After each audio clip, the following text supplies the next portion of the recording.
নরেন্দ্র মোদী পশ্চিমবঙ্গের দুর্গাপুরে এসে যতই জয় মা কালী করুক, যতই এখানে এসে বাঙালি বাঙালি বলুক, দু লাইন বাংলায় বলুক, ভারতীয় জনতা পার্টি একটা আদ্যপ্রান্ত বাঙালি বিদ্বেষী দল।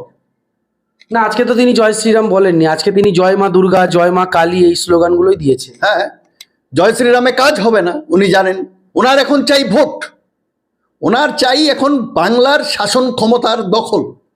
সেই দখল করার জন্য এখন মা কালীর শরণাপন্ন হয়েছে।